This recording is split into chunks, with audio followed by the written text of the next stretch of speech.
Foretelling Yellowstone Volcanic Eruptions from the Reawakening Steamboat Geyser, the relationship between the column height and the reservoir depth. Now, yesterday we had a series of earthquakes just west of Yellowstone. It did rattle Yellowstone, and the biggest of the earthquakes yesterday was 4 magnitude. So we have the mantle plume from Yellowstone turning west under Idaho, which it has a volcanic field there as well. Now, what's going on with this? This is what was given to us by the University of California, Berkeley. The Reawakening Geyser does not foretell Yellowstone volcanic eruption, and there's an analysis of Steamboat Geyser finding relationship between column height and reservoir depth. Geyser eruptions, like volcanic eruptions, are a mystery. So the reactivation of Steamboat Geyser in Yellowstone in 2018 provided an opportunity to explore why geysers turn off and on and what determines their periodicity.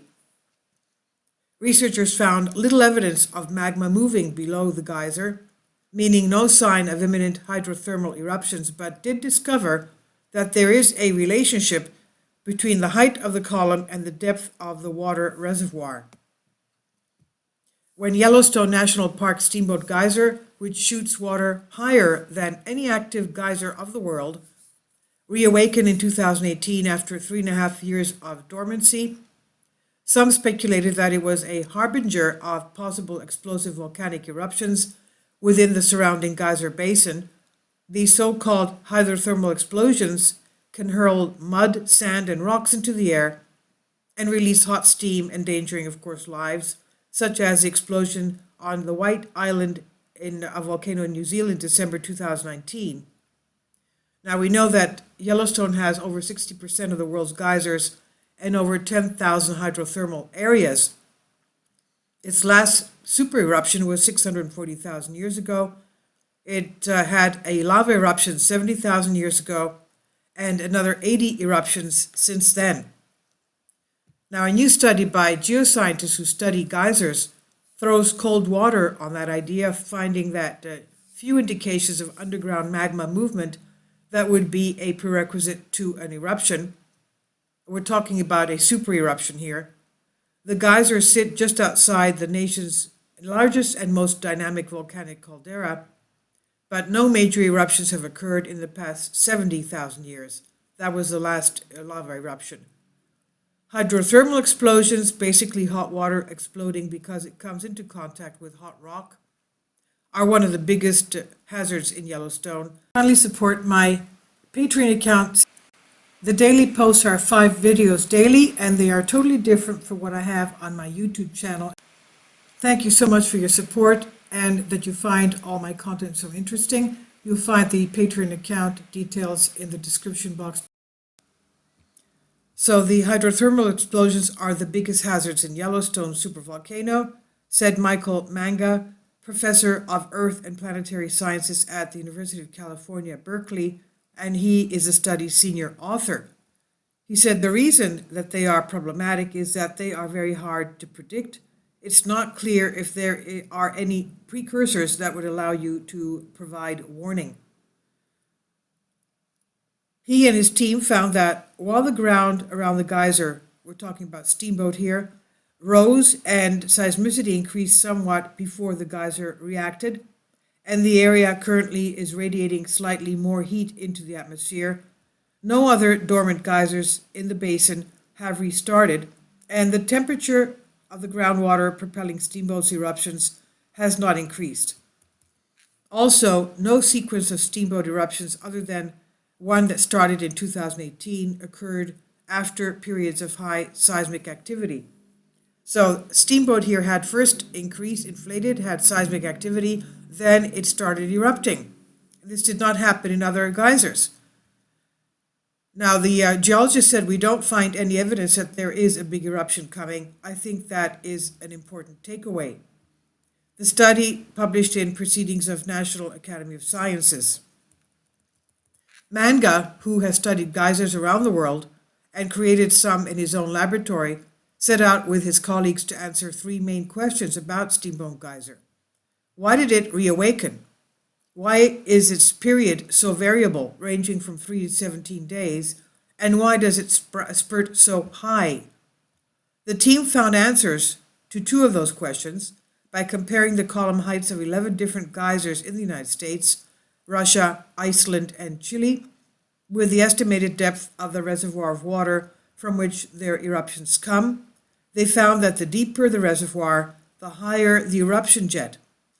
Steamboat Geyser, with a reservoir about 25 meters, that's 82 feet below the ground, has the highest column of up to 377 feet, or 115 meters, almost 400 feet. While two geysers that Manga measured in Chile were among the lowest eruptions about 3 feet height from the reservoir, 2 to 5 meters below ground. He said, what you're really doing is you're filling a container, it reacts, it reaches a critical point, you empty it, and then you run out of fluid that can erupt until it refills again. And he says the deeper you go, the higher the pressure. The higher the pressure, the higher the boiling temperature, and the hotter the water is, the more energy and it has a higher, and the higher the geyser is, the taller the geyser squirts. Now, to explore the reasons for steamboat geysers' variability, the team assembled records relating to 109 eruptions going back to its activation in 2018. The records included weather and stream flow data, seismometer and ground deformation readings, and observations by geyser enthusiasts. They also looked at previous active and dormant periods of steamboat and also 9 other Yellowstone geysers and ground surface thermal emission data from the Norris Geyser Basin. They concluded that variations in rainfall and snowmelt were probably responsible for part of the variant period and possibly for the variable period of other geysers as well. In the spring and early summer, with melting snow and rain, the underground water pressure pushes more water into the underground reservoir, providing more hot water to erupt more frequently. During winter, with less water, lower groundwater pressure refills the reservoir more slowly, leading to longer periods between eruptions. Because the water pushes into the reservoir comes from places even deeper than the reservoir, the water is decades or centuries old before it erupts back to the surface, he said. In October, Manga's team members demonstrated the extreme impact water shortages and drought can have on geysers. They showed that Yellowstone's iconic Old Faithful geyser stopped erupting entirely for about 100 years in the 13th and 14th centuries, based on radiocarbon dating of mineralized lodgepole pine trees that grew around the geyser during its dormancy. Normally, the water is too alkali and the temperature too high for the trees to grow near active geysers. The dormancy period coincided with a lengthy, warm, dry spell across the United States, the western United States, called the medieval climate anomaly, which may have caused the disappearance of several Native American civilizations in the West because of that. Manga said climate change is going to affect geysers in the future. Manga and his team were unable to determine why Steamboat Geyser started up again March 15, 2018, after 3 years and 193 days of inactivity, though the geyser is known for being far more variable than Old Faithful, which usually goes off about every 90 minutes. They could find no definitive evidence that new magma rising below the geyser caused the reactivation. The reactivation may have to do with changes in the internal plumbing, he said. Geysers seem to require 3 ingredients: heat, water, and rocks made of silicon oxide. Because the hot water in geysers continuously dissolves and redeposits silica, every time Steamboat Geyser erupts, it brings up about 200 kilograms or 440 pounds of dissolved silica. That's a huge amount.